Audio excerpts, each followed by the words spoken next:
comes to American Dad holiday specials, it's really a mixed bag. Like, the Christmas specials are undoubtedly the best, followed by the hit or misses that are the Halloween specials, and the double-dipped Thanksgiving episodes that aged like fine milk. But what about the best holiday that can highlight the loving couples of American Dad?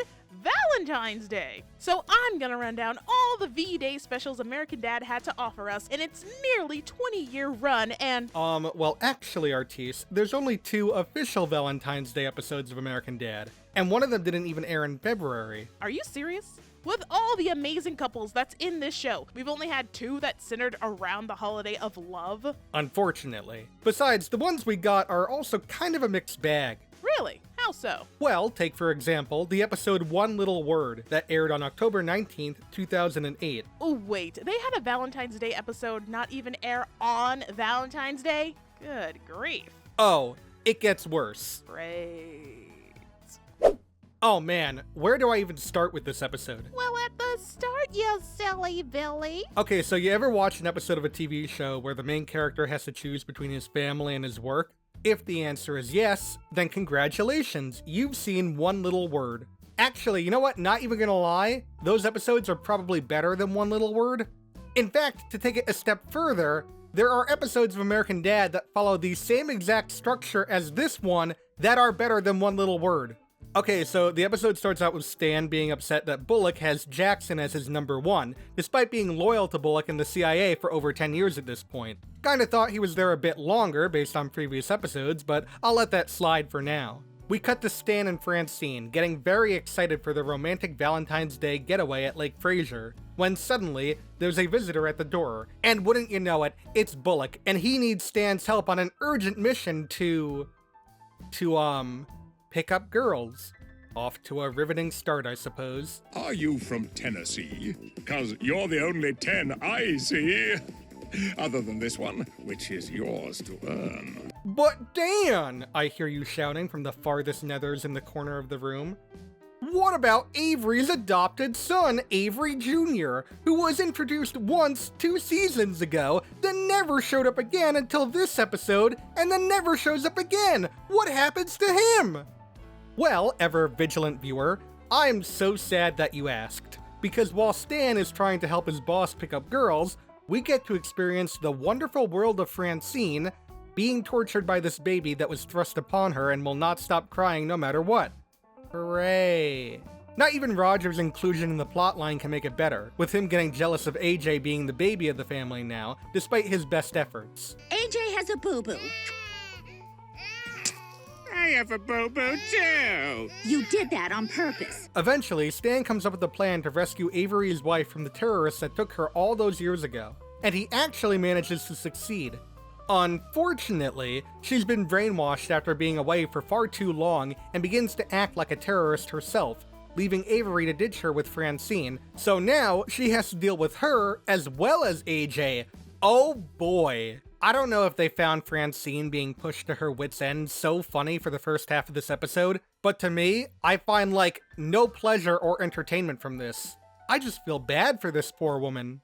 Luckily, they're able to reprogram Avery's wife relatively quickly, and the 2 of them get back together, forming a happy family, and wrapping this episode up with a neat little why is the episode only half over? Yes, Dan, please enlighten us. Okay, so now, apparently, the episode shifts to Stan having to take care of Bullock's mistress, who he picked up after ditching his wife, and this is after Stan told Francine he was done with Bullock's craziness due to him and his wife getting back together, so now he has to do it incognito.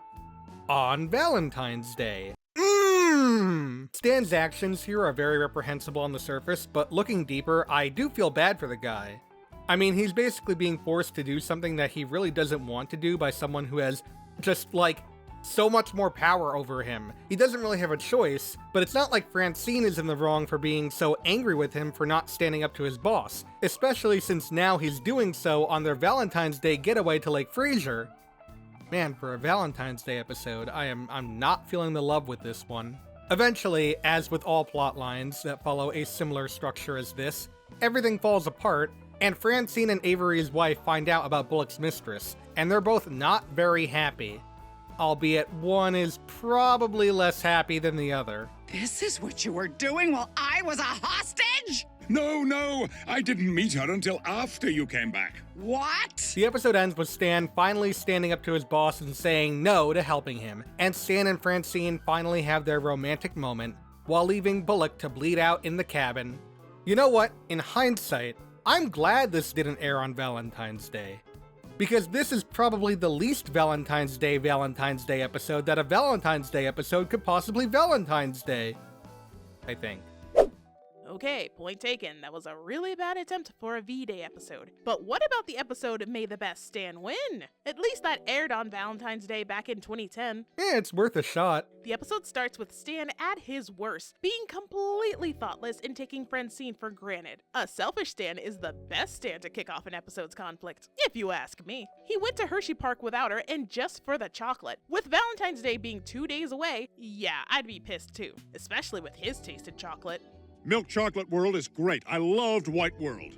Didn't care so much for Dark World. So in an effort to make amends with his wife, Stan offers to serve Francine breakfast in bed like the queen she is, which sounds like a loving gesture if Stan didn't eat it all. And here Francine went to all that trouble of getting him the most romantic gift possible, a couple's coffin for when they're buried together, and so they can hold hands for all of eternity. That is the most romantic, thoughtful, and kind of morbid gesture I've ever heard, and it sickens me how sweet that is, because it not only shows their love while they're alive, but also in death. It's too bad Stan had other plans. Motherfucker's gonna become a cyborg after death for the CIA, which gets him sentenced to a night on the couch. He ought to be sleeping in the basement if it was up to me. But Stan seemingly has a change of heart, and not only does he gift Francine love coupons for Valentine's Day, he also tears up the contract he signed to become a cyborg. Aw, isn't that nice that he learned to appreciate the wife that loves him so dearly and...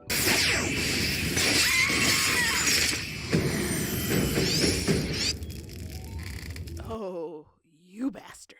So not only did he lie to his wife's face about the contract, he thought he was gonna get away with it too? Imagine finding out your partner was lying to you for the rest of your life until you died, leaving your corpse all alone for all of eternity. That's probably the worst thing Stan Smith has ever done, or at least attempted, if not for his future self dropping in. Cyborg Stan came to warn them of the technological uprising, which is probably even worse than America getting taken over by Mexico and Canada. My God. A great nation defeated by an army of gardeners and boring people. While present Stan was put on a strict training regiment, future Stan takes his place to fulfill all of Francine's love coupon requests. And I do mean all of them. You two did the Tennessee Logjammer. Where are the other two guys? And did you at least put my ladder back? Because Francine had a great Valentine's Day with a more mature and thoughtful version of her husband, she decides to leave Stan. For Stan. Franny put it best. But I'm leaving you. For you. In the future. But now. And honestly, I don't blame her. If it took 1,000 years of selfish loneliness for Stan to appreciate and realize what a great wife he has, then that's on him. But it turns out the techno uprising story was just a lie so future Stan could steal Francine from his past self. But present Stan wasn't gonna let her go that easily. The Stans duke it out through Hershey Park, and when given one last chance, Stan nearly rips up the contract to get rid of his future self, but realizes that by doing so, it's just another selfish act that would be hurting Francine, which was all she needed to hear from him to realize his wrongs, and tears up the contract herself. But it turns out it wasn't the contract. The refrigerator manual. I'm still Stan. One swift move and a Terminator reference later, and the episode ends with Stan and Francine laying hand in hand in their couple's coffin. Oh, this is the true ending in my books. Best Valentine's Day special ever. Yeah, but most of the focus and lesson of the episode either took place before or after the actual holiday. So... Oh my gosh, you're right. And just like in one little word, this episode didn't acknowledge the holiday or its importance compared to the other holiday specials. It's Valentine's Day, but it might as well not be. It could easily be another forgotten wedding anniversary or a special date episode instead, and there would be no difference. How could two Valentine's Day episodes have barely anything to do with Valentine's Day? So, Artis, I haven't been entirely honest with you. There's technically a third Valentine's episode of American Dad. Wife insurance. Really? Yeah, but it's briefly mentioned at the top of the episode and shifts plots into Stan and Francine plotting for their future spouses against each other. It ends with a wicked bloody battle and surprisingly a lot of heart.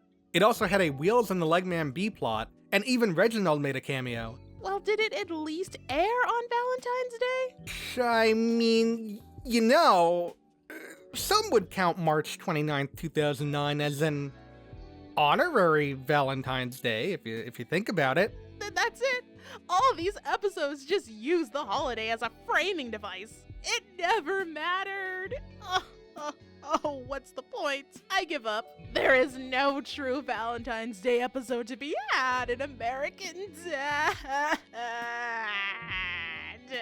Oh, I'm sorry, Artis. I guess we'll never get that Valentine's special you were hoping for. This must be just really hard for you. But if you could just point me towards a door. Wait, Dan! These specials might not be what we had hoped, but there's one episode that fits the ticket. What the Who is this? Hold up. Let her cook. Smooshed! A love story. Oh yeah! But wait, that episode aired September 26, 2022. Nowhere close to Valentine's Day. Yes, but it's an homage to one of the most iconic rom-coms of the century, When Harry Met Sally. But you've never seen that movie. Doesn't matter. I'm familiar with the references, and that's all a modern audience needs to know, really. Unless you want me to fake it. Oh god, please no. And just like in the movie, the episode has moments of couples being interviewed and briefly telling their love stories, reflecting that there's different types of couples: young, old, interracial, potheads. Oh, it's so lovely. The episode follows Steve as he tries to gain the affection of a new crush while the school is on a field trip in Philadelphia. It's so adorable that Stan and Francine were so invested in cheering on Steve to fall in love during this trip. And brother, you're gonna fall in love. Acting like a bunch of high school girls, getting so giddy over Steve's plans to woo his beloved milk girl. It's really sweet to see them wanting their son to experience love as they have. I loved it. Plus, it's a nice change of pace to have a romantic story follow someone other than our main couple. Don't get me wrong, I love Stan and Franny, but there's so much more love to go around in Langley Falls. Steve is so eager to make Milk Girl his that he doesn't even know her name and misses his chance to sit next to her on the bus and ends up next to Allie, who is straightforward, eccentric, and firmly believes that love doesn't exist, which we will get back to in a moment. For now, Steve tries making his move onto Milk Girl, but it turns out that she's Reese Witherspoon. She was undercover to prove that she could portray a teenager, which means the girl of his dreams was just a lie, leaving Steve crushed and unable to break the news to his folks. Meanwhile, because Principal Lewis lost his best friend Marty on the trip, the kids now have to stay in pairs to help find him, and guess who's Steve's partner? Allie! Who went to the Rick Sanchez School of Nihilism and doesn't think anything matters, least of all love, which is the last thing our overdramatic sweet baby boy Stevie Weevy needs to hear right now while dealing with heartbreak. At his wits' end searching for Marty, Steve loses his patience and starts to succumb to Allie's nihilism. While taking a break at a restaurant, the two meet a very loving couple, which Steve is all the more happy about to prove to Allie that love is real. Unfortunately, the boyfriend is Allie's ex, and even with her tough exterior, she can't hide how upset she is to see him. Noticing her pain, Steve sacrificed frying his insides just to get them out of there. A gesture that didn't go unnoticed by Allie, and the two share a moment outside of the hospital before kissing. Unfortunately, Allie didn't feel the same way about the kiss as Steve did. A mistake, right? I mean, that's not us. That's not who we are. It's obviously didn't mean anything, so I think we should just forget it.